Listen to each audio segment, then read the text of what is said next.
الف اللہ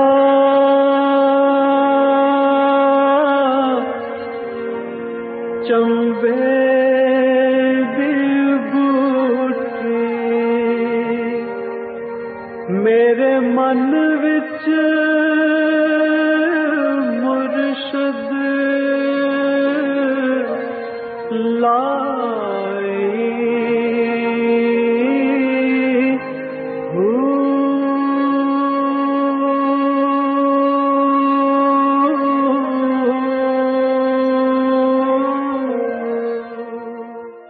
بسم اللہ الرحمن الرحیم۔ السلام علیکم پریام المرشد، اور میں ہوں منور عتیق۔ ناظرین محترم، آپ کے سوالات ہیں اور رہنمائی کے لیے ہمارے ساتھ موجود ہیں ہمارے بہت ہی محترم جناب حضرت امیر محمد اکرم امان صاحب۔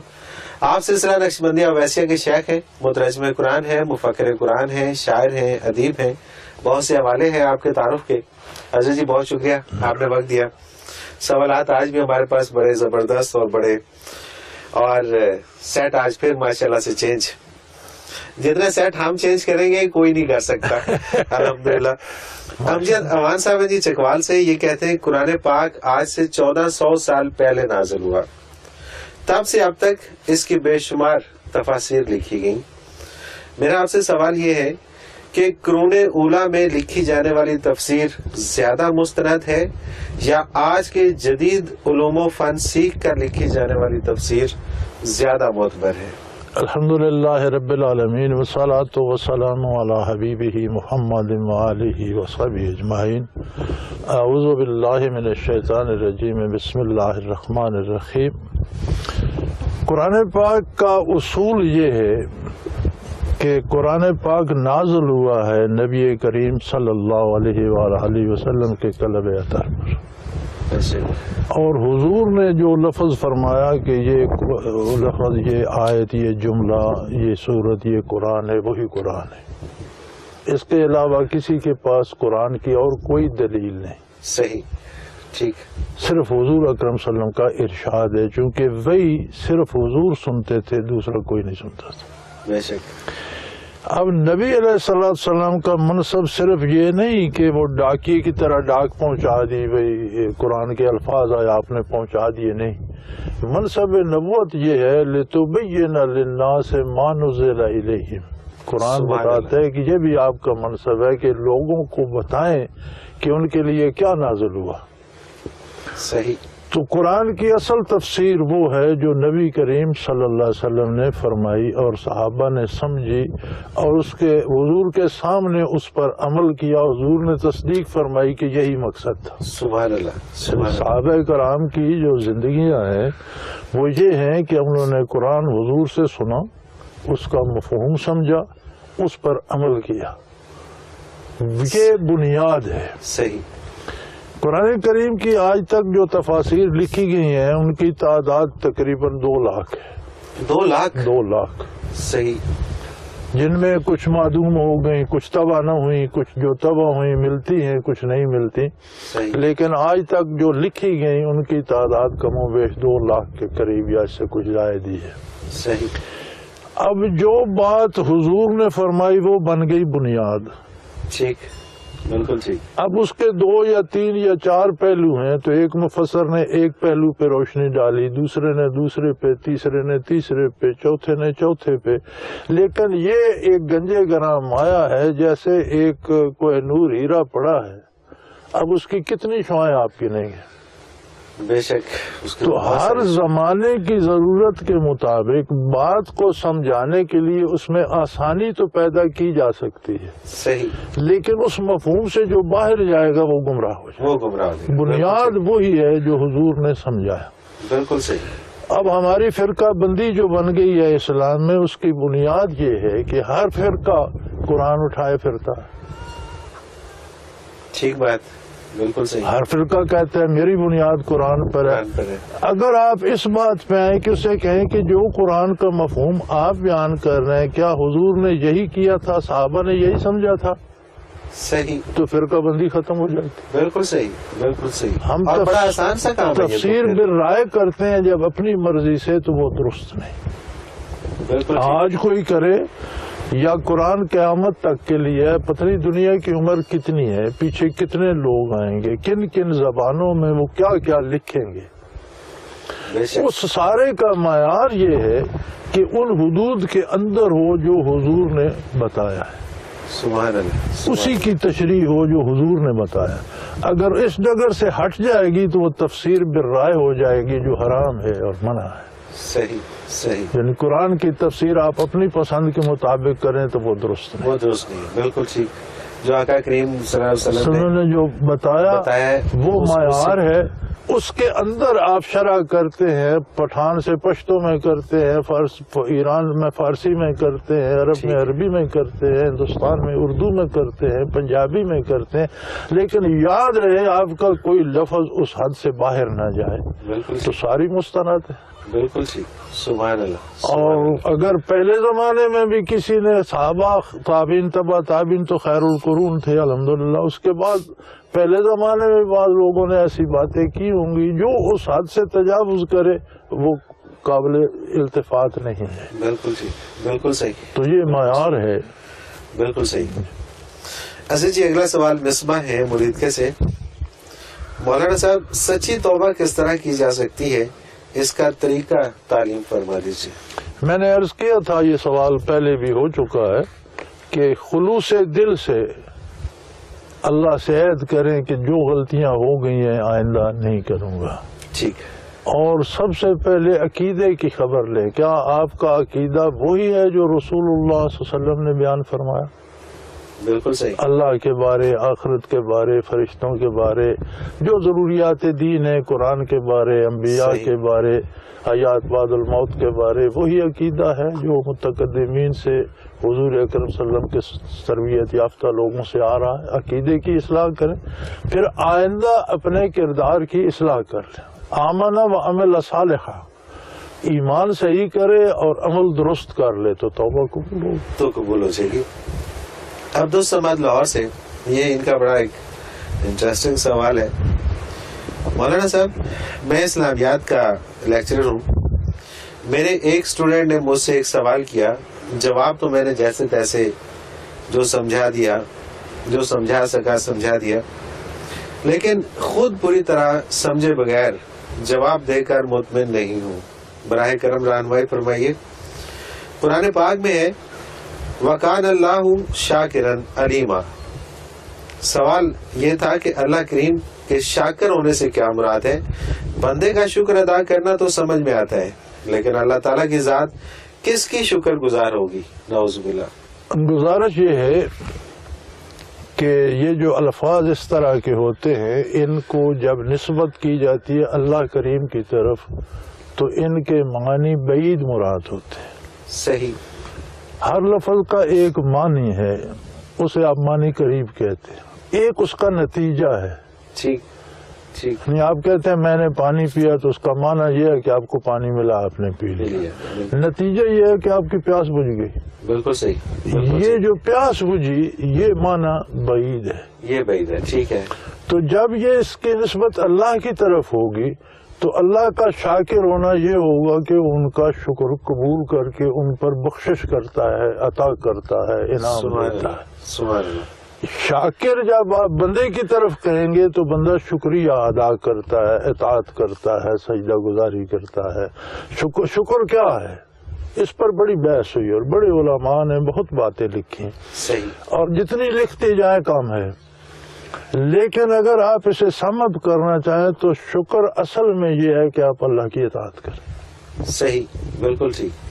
اطاعت سے نکل گئے تو شکر کا موقع گیا، ختم ہو گیا. بالکل ٹھیک. تو بندے کا شکر ہے اطاعت کرے. صحیح. اللہ کا شکر ہے کہ اس کو قبول کر کے اس پہ انعامات سے نوازے. سبحان اللہ. اور ہے شاکرن علیما، اسے کسی کے جتانے یا بتانے یا عرضی دینے کی ضرورت نہیں، وہ خود جانتا ہے کہ کس نے کیا کیا اور اس کے مطابق وہ انعامات سے نوازتا ہے. تو جب یہ ان چیز مسئلہ ہے ید اللہ فوق ایدیہم، اب ید کا معنی ہوتا ہے ہاتھ. جنہوں نے حضور کی بیعت کی ان کے ہاتھوں پر اللہ کا ہاتھ ہے. صحیح. اب ہاتھ کی نسبت آپ بندے کی طرف بھی کر رہے ہیں، اللہ کی طرف، تو بندے کی طرف ہوگی تو اس کا یہ ہاتھ مراد ہو. ٹھیک.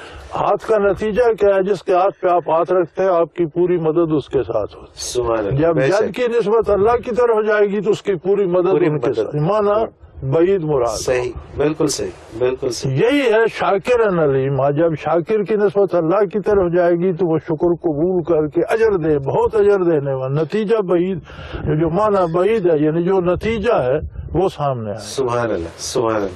بڑا واضح ہو گیا جی. سمینہ امان ضلع چکوال سے حدیث پاک ہے کہ نماز یوں ادا کرو کہ تم خدا کو دیکھ رہے ہو، اور دوسری طرف ہم حضرت موسیٰ علیہ السلام کا واقعہ پڑھیں تو جب آپ نے یہ خواہش ظاہر کی تھی تو اللہ تعالیٰ نے جواب دیا تھا کہ لن ترانی، تم مجھے نہیں دیکھ سکتے. جب ایک اللہ کا نبی نہیں دیکھ سکتا تو ایک عام شخص اللہ تعالیٰ کا دیدار کیسے کر سکتے ہیں؟ براہ کرم اس حدیث سے پاک کی وضاحت فرما دیجیے. حدیث پاک کے الفاظ یہ ہیں کہ اللہ کی عبادت ایسے کرو جیسے تم اللہ کو دیکھ رہے ہو. یہ نہیں ہے کہ تم ہو باقی اللہ کو دیکھ رہے ہو. صحیح. تمہاری کیفیت قلبی وہ ہونی چاہیے جیسے اللہ قریب روبرو ہیں، تم دیکھ رہے ہو اور دیکھ کر سجدہ کر رہے ہو. تو یہ چونکہ معاملہ کیفیات کا ہے اور کیفیات نہ سمجھائی جا سکتی ہیں، نہ لکھی پڑھی جا سکتی ہیں، اس محسوس کی جا سکتی ہیں.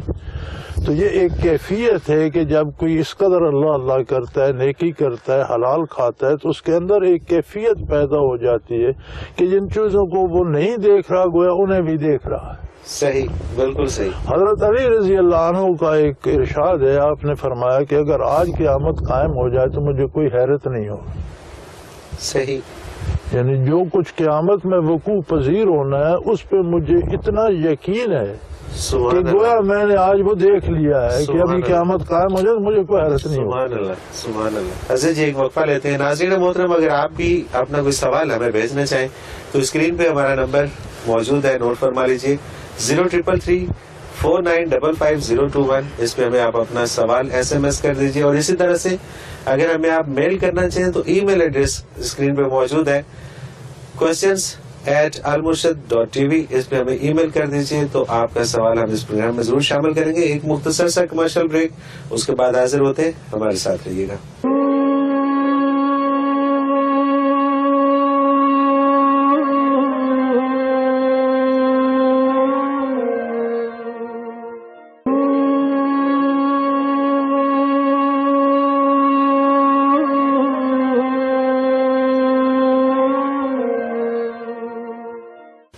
پروگرام میں ایک بار پھر خوش آمدید ناظرین. آپ کے سوالات ہیں اور رہنمائی کے لیے ہمارے ساتھ موجود ہیں ہمارے بہت ہی محترم جناب حضرت امیر محمد اکرم امان صاحب. محمد زکریا گجرانوالہ سے. حضرت جی، کیا ذکر کرنے کے لیے قبلہ رو بیٹھنا ضروری ہے؟ قبلہ رو بیٹھنا بہت مناسب ہے، بہت اچھا ہے اور ضروری اس لیے ہے کہ جیسے ہر عبادت نماز میں آپ کے قبلہ سمت ہوتی ہے تو ذکر بھی عبادت ہے اور آپ قبلہ رو بیٹھ کے کرتے ہیں، بہت اچھی بات ہے. ورنہ آپ بس میں ہیں، گاڑی میں ہیں، کسی طرف جا رہے ہیں، کرتے رہیں، کوئی منع نہیں. صحیح. فینا ما تولوا فثم وجہ اللہ، جدھر منہ کرو اللہ موجود ہے. اللہ موجود ہے، بالکل صحیح. لیکن اگر آپ اطمینان سے اور بیٹھ کر ٹرین میں سفر کر رہے ہیں، ہوائی جہاز میں ہیں، بس میں، کار میں جا رہے ہیں، تو جدھر منہ ہے کرتے رہو بھائی. وہ تو نماز بھی جدھر منہ ہے پڑھ لو ادا ہو جاتی ہے. کسی ایسی سواری میں جس میں آپ کے اختیار میں اس کا رخ قبلے کی طرف کرنا نہ ہو تو جدھر بھی آپ کا منہ ہے ادھر نماز پڑھ. یعنی کہ آپ اگر کسی بس میں یا کار میں کسی جگہ پہ جا رہے اور سڑکیں بل کھاتی رہی تو آپ کسی طرف بھی منہ، کسی طرف بھی منہ ہے. جب آپ نے نیت کرنی ہے تو قبلہ رو کر لیں. یہ بھی مناسب ہے. ٹھیک ہے. یعنی یہ بھی حضرات لکھتے ہیں کہ مناسب یہ ہے کہ نیت کرنے وقت قبلہ رو ہو. لیکن اگر آپ یہ سمجھتے ہیں کہ قبلہ رو ہونے تک نماز کا وقت نکل جائے گا تو ادھر منہ ہے، نیت بھی ادھر ہی کر لیں. بالکل صحیح، بالکل صحیح. حضرت جی ڈاکٹر فیض راولپنڈی سے. راہ تصوف میں بعض اوقات یہ بھی تو ہوتا ہے کہ جس روحانی مقام تک ایک صحابی تشریف لے گئے وہاں تک بعد میں آنے والے سالکین میں سے بھی کوئی پہنچ گیا، تو کیا اس صورت میں اس سالک نے صحابی والا مقام نہیں پا لیا؟ اگر بادشاہ کسی سڑک سے گزر جائے پھر اس سڑک پر عوام چلیں تو وہ بادشاہ بن جاتے ہیں. سوال ہی پیدا نہیں ہوتا. صحیح جواب تو ہو گیا. جواب ہو گیا. بالکل ٹھیک. کسی منزل پہ صحابی ہے تو وہ صحابی کی حیثیت سے, سبحان اللہ. اور وہاں اگر محل میں بادشاہ ہے تو بادشاہ کی ہے, تو محل میں بے شمار ملازم ملازم بھی رہتے ہیں, وہ بادشاہ تو نہیں بن گیا. اگر رہتے شاہی محل میں, بالکل ٹھیک, بالکل ٹھیک, رہتے نوکری ہیں, رہتے نوکری ہیں. بالکل بڑا آسان سا جواب اس کا. تہمینہ حسین لاہور سے یہ کہتے ہیں جی قرآن حکیم میں سود کھانے والے کے لیے ارشاد ہوتا ہے کہ وہ قیامت کے دن ایسے اٹھیں گے جیسے انہیں شیطان نے چھو کر دیوانہ بنا دیا ہو. تو کیا دیوانگی شیطان کے مس کرنے کا نتیجہ ہوتی ہے؟ نہیں, شیطان کے یا جن کے پکڑنے سے بھی تو بندہ مجنون ہو جاتا ہے نا.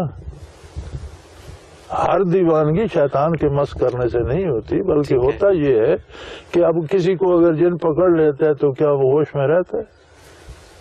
صحیح, وہ تو بالکل اپنے ہوش کو بیٹھتا ہے. اس کو بیٹھتا ہے نا. تو یہی یہ حالت بتائی گئی نا کہ سود خور جب اٹھے گا تو پاگلوں کی طرح صحیح ٹکرے مار رہا ہوگا. بالکل صحیح, بالکل صحیح. ہر دیوانگی نہیں, لیکن جن یا شیطان کے پکڑنے سے بھی دیوانگی آ جاتی. صحیح.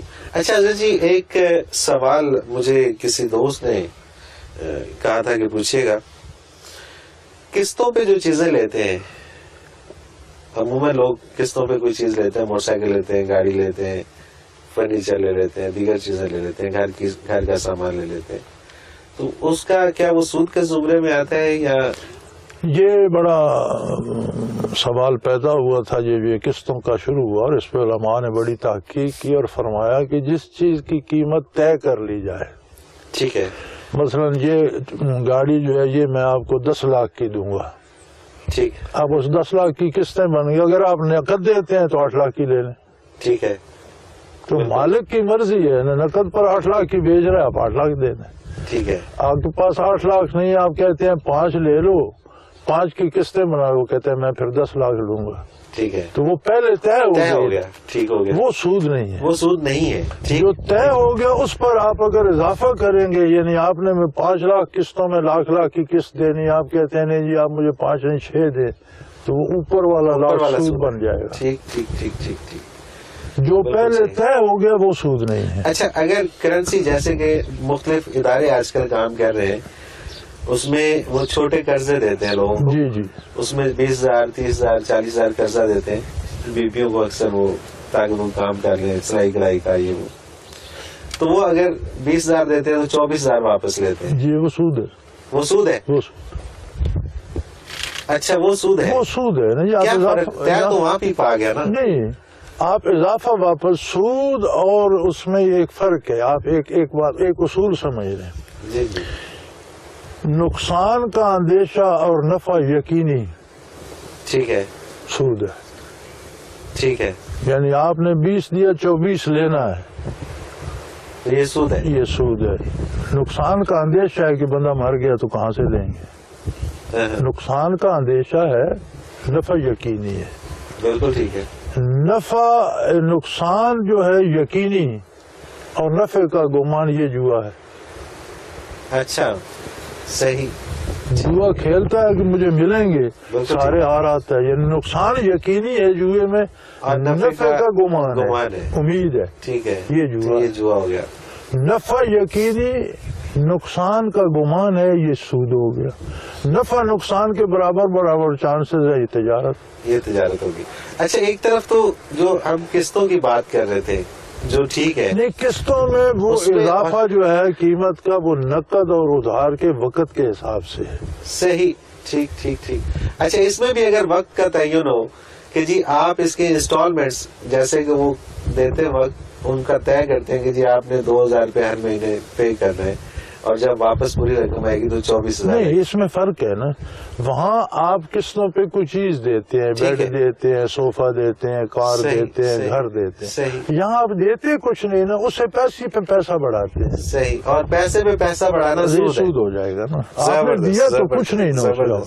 یہ بڑا ابہام, اور کئی لوگ یہ سوال کرتے ہیں. نہیں, آپ نے اسے دینے والے نے رقم ہی دی ہے, تو اسی رقم پر رقم کا اضافہ طلب کر رہا ہے, تو یہ سود ہو گیا. بالکل. وہ قسطوں پر دینے والا چیز دیتا ہے, رقم نہیں دیتا. صحیح. اس کی قیمت نقد یا ادھار کی مختلف رکھتا ہے. ٹھیک. تو وہاں قیمت کا وہی چیز آپ نقد پہ لے لیں کم قیمت پہ مل جائے گی. بالکل صحیح. اور یہ تو پھر دیکھیے نا، یہ جو لوگ اس لوگوں کو مطلب خواتین کے لیے جو بہتری کا کام کر رہے ہیں کہ جی ان کو ہم جو ہے وہ یہ قرضہ دے کے تو روزگار دے دیں، تو دوسرے لفظوں میں پھر وہ سود تو یار انہیں روزگار دینے کی بجائے اپنا روزگار بنا لیں. وہ کوئی کمائے نہ کمائے نہ تو 24 واپس کریں گے. اٹ مینس کہ وہ ٹھیک نہیں ہے. نہیں وہ دھوکہ ہے. نام اس کا جو ہے امداد ہے لیکن وہ فریب ہے. اللہ اکبر. حسن جی ایک آخری سوال اس میں شامل کرتے ہیں کیونکہ ہمیں پروگرام کا وقت نہیں پتہ چلتا، جلدی جلدی گزر جاتا ہے. کرنل عصمت اللہ حیدرآباد سے، اگر کوئی مسلمان گناہوں کی وجہ سے دوزخ میں جائے گا تو اس کی روح بھی دوزخ میں جائے گی. میرا سوال یہ ہے کہ روح کا تعلق تو عالم امر سے ہے، اس کا دوزخ میں جانا عجب بات. یہ پھر ہمارا کمال ہے نا جی کہ بعض تو شاہین تو اونچی ہواؤں کا پرندہ ہے لیکن ہم اس کے پاؤں سے گھنگرو باندھ کے اسے بٹھا دیتے ہیں. صحیح. ٹھیک ہے. ضرور تو واقعی عالم امر کی ہے لیکن جب ہم نے وہ باندھتے ہیں اس کے ساتھ تو پھر اسے بھی بٹھا دیتے. اسے بھی بٹھا لیتے. یہ تو ہمارا کمال ہے. بالکل صحیح. اسی سے اللہ نے منع فرمایا کہ اتنی عمدہ چیز تمہیں دی ہے تو اسے برباد نہ کرو. حسن جی ایک وقفہ لیتے ہیں. ناظرین محترم، اگر آپ بھی اپنا کوئی سوال ہمیں بھیجنا چاہیں تو اسکرین پہ ہمارا نمبر موجود ہے، نوٹ فرما لیجیے 0333 4955 اس پہ ہمیں آپ اپنا سوال SMS کر دیجیے. اور اسی طرح سے اگر ہمیں آپ میل کرنا چاہیں تو ای میل ایڈریس اسکرین پہ موجود ہے questions@almurshid.tv. اس پہ ہمیں ای میل کر دیجیے تو آپ کا سوال ہم اس پروگرام میں ضرور شامل کریں گے. ایک مختصر سا کمرشل بریک، اس کے بعد حاضر ہوتے ہیں. ہمارے ساتھ رہیے گا.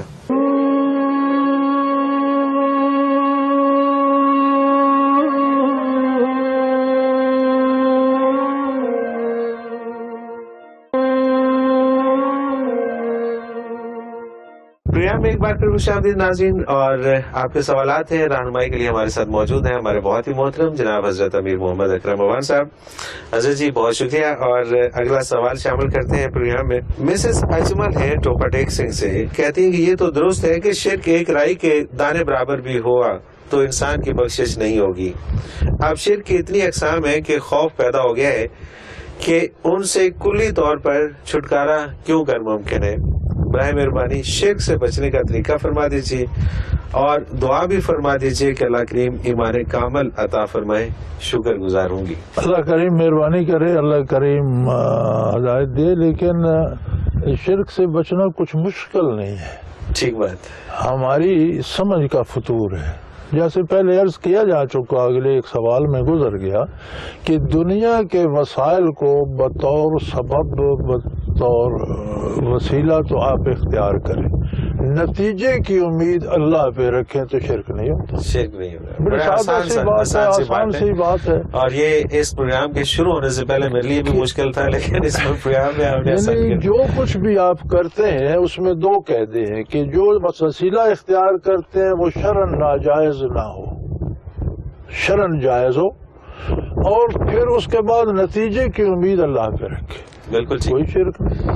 بالکل صحیح. شرک تب ہوتا ہے جب ہم اپنی امیدیں غیر اللہ سے وابستہ کر لیتے ہیں. ٹھیک ہے.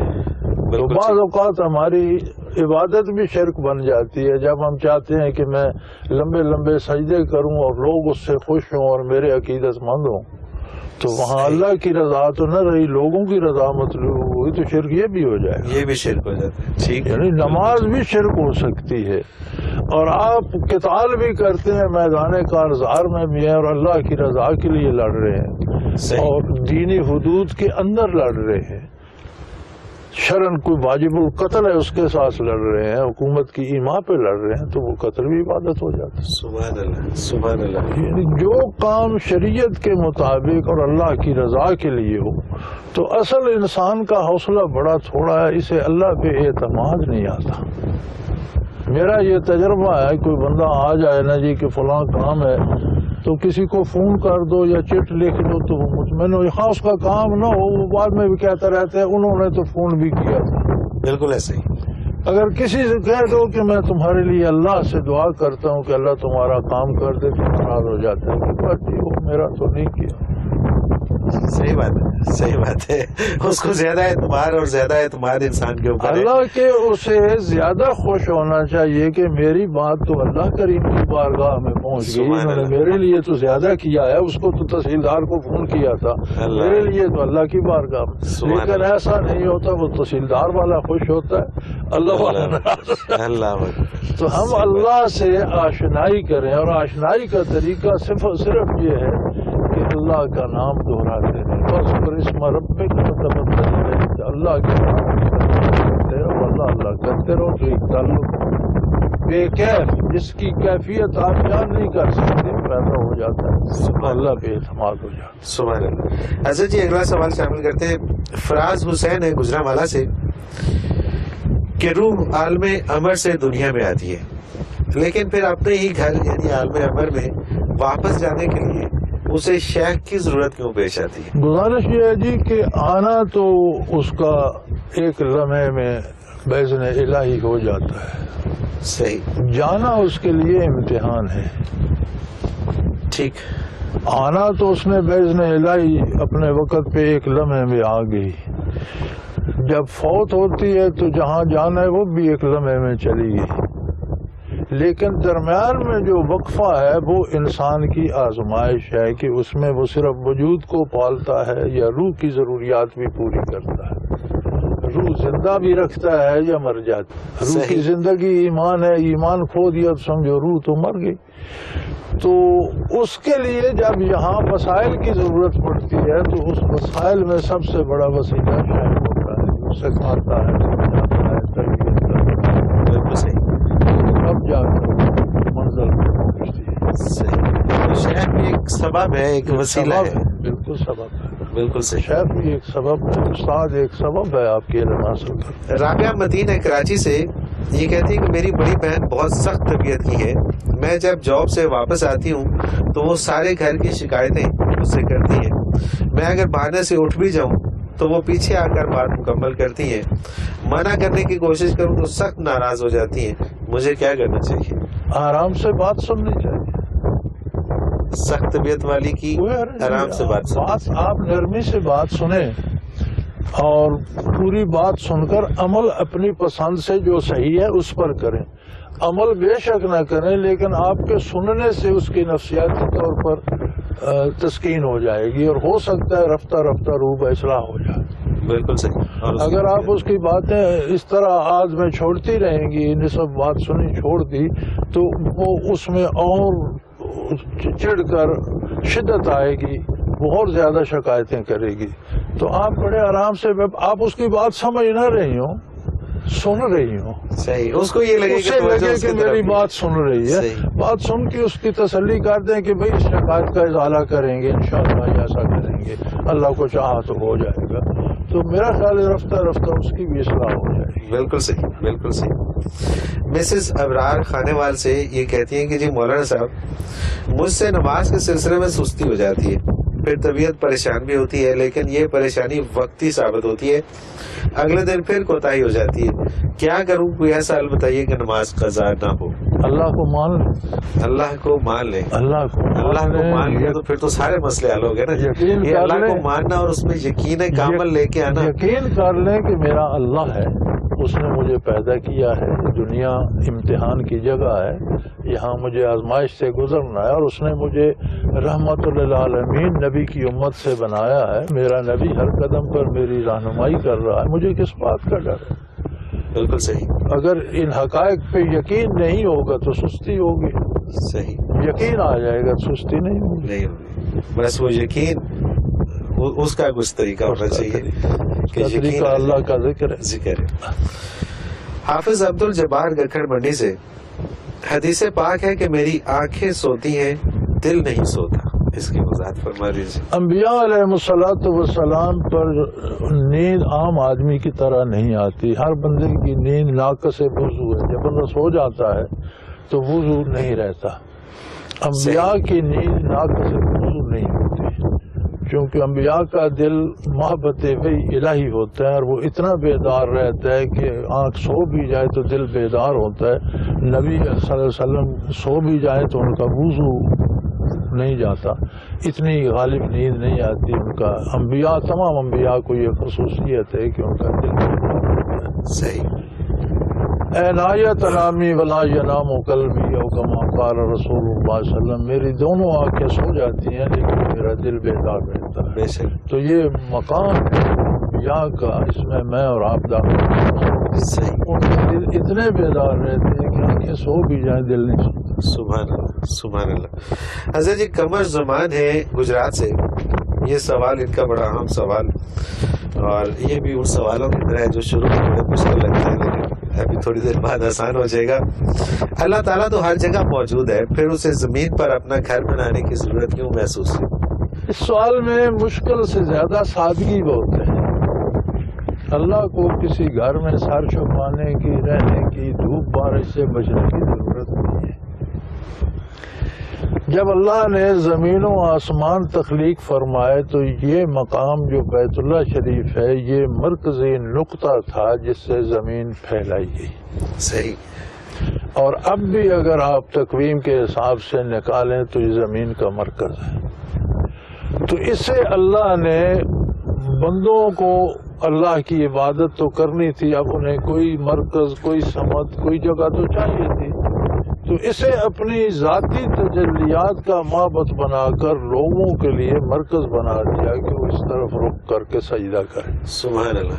ورنہ تو اللہ ہر جگہ موجود ہے. اب ہم یہاں چار بندے نماز پڑھ رہے ہوتے، ایک کم ادھر ہوتا، ایک ادھر ہوتا، ایک ادھر ہوتا. اللہ تو ہر طرف ہے، لیکن اب چاروں کھڑے ہو جاتے ہیں ایک صف میں، چاروں کا رخ ایک ہوتا ہے تو اور مزیدار سی بات بن جاتی ہے. تو روئے زمین کے مسلمانوں کا رخ جب سمت قبلہ ہوتا ہے تو یہ تربیت بھی ہے کہ تم ایک اللہ کے بندے ہو اور تمہارا صرف رخ نہیں، تمہارا پورا نظام ایک ہونا چاہیے. سبحان اللہ. اصل بات تمہارا مزاج ایک ہونا چاہیے، تمہاری باتیں ایک ہونی چاہیے، تمہارے دوست دشمن ایک ہونے چاہیے، تمہاری تربیت، تمہارا سارا نظام ایک ہونا چاہیے کہ تم سارے ایک ہو.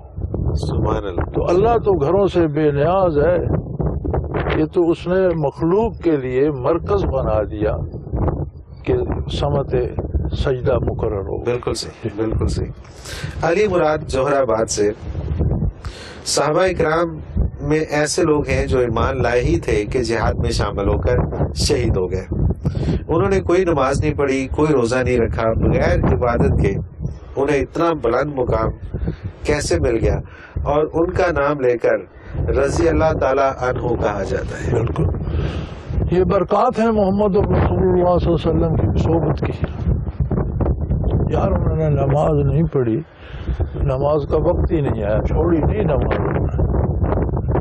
بغیر نماز کے کچھ ایسے بھی ہیں کہ نمازیں فرض نہیں ہوئی تھی پہلے شہید ہو. صحیح، نماز فرض ہی نہیں ہوئی تھی. کچھ ایسے بھی ہیں کہ انہیں سیکھنے کی فرصت ہی نہیں ملی. اب موسیٰ علیہ السلام کے جادوگر جو فرعون کے مقابلے میں تھے انہوں نے کب نماز پڑھی تھی؟